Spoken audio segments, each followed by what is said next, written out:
So మొత్తం మీద రేపటి నుంచి ఐపీఎల్ 18 స్టార్ట్ అవబోతుంది. సీజన్ 18 దాదాపుగా దేశం మొత్తం కాదు ప్రపంచం మొత్తం కూడా ఈ ఐపీఎల్ కోసం వెయిట్ చేస్తుందంటే ఆశ్చర్యపోనవసరం లేదు. కొన్ని వేల కోట్ల ప్రాఫిట్లు, కొన్ని లక్షల కోట్ల బెట్టింగ్లు జరుపుతాయి ఈ ఐపీఎల్ రోజుల్లో.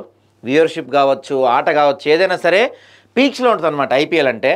సో రేపటి నుంచి ఈ ఐపీఎల్ స్టార్ట్ కాబోతుంది. మనం ప్రతిరోజు ఐపీఎల్ మ్యాచ్కి సంబంధించిన అప్డేట్స్ మీకు ఎక్స్క్లూజివ్గా మా ఛానల్లో ఇవ్వబోతున్నాము. చూద్దాం. ప్రస్తుతానికైతే రేపటి కేకేఆర్కి ఆర్సీబీకి మ్యాచ్ ఉంది. ఆర్సీబీకి ఎప్పట్లాగే ఈసాల కప్పు నమ్మదే అనుకుంటారా? కేకేఆర్ కూడా గట్టిగానే పోటీ ఇస్తారు రేపటి మ్యాచ్కి అయితే. సో కొత్త రూల్స్ చేస్తున్నారు. గతంలో అయితే 20 ఓవర్ల మ్యాచ్కి T20 అంటే 20 ఓవర్స్ మ్యాచ్ ఉంటుంది కాబట్టి ఒక ఇన్నింగ్స్ మొత్తానికి ఒకటే బాల్ ఉంటుంది. ఇప్పుడు 10 ఓవర్లకు ఒకసారి కొత్త బాల్ తీసుకోవచ్చు అంట. సో 10 ఓవర్లకు ఒకసారి కొత్త బాల్ తీసుకుంటే స్పిన్నర్లకు కొంచెం ఇబ్బందే ఉంటుంది, మరి బ్యాట్స్మెన్లకు కూడా కొంచెం ఇబ్బందే.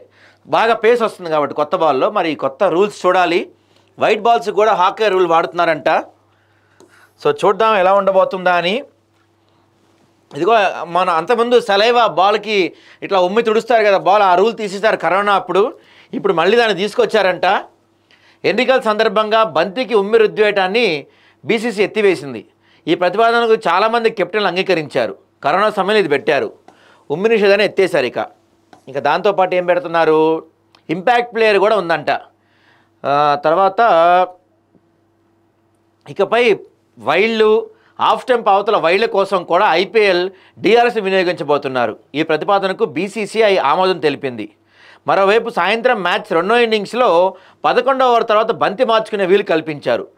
మంచు ప్రభావాన్ని తగ్గించేందుకు ఈ నిర్ణయం తీసుకున్నారు.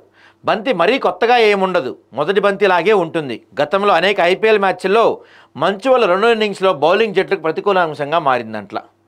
ఇక స్లో ఓవర్ రేట్ కారణంగా ఇకపై నిషేధం విధించడానికి బీసీసీ నిర్ణయించింది.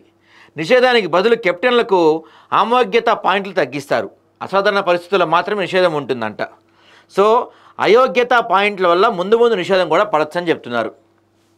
చూద్దాం. ఈసారి వాళ్ళకి గెలిచే వాళ్ళకి కూడా భారీగా డబ్బులు ఇవ్వబోతుందంట. సో వీళ్ళందరూ కొత్త వాళ్ళు. ఇంకోటి చెన్నై మరి ఏంటి ఈసారి అని చెప్పి రాస్తున్నారు.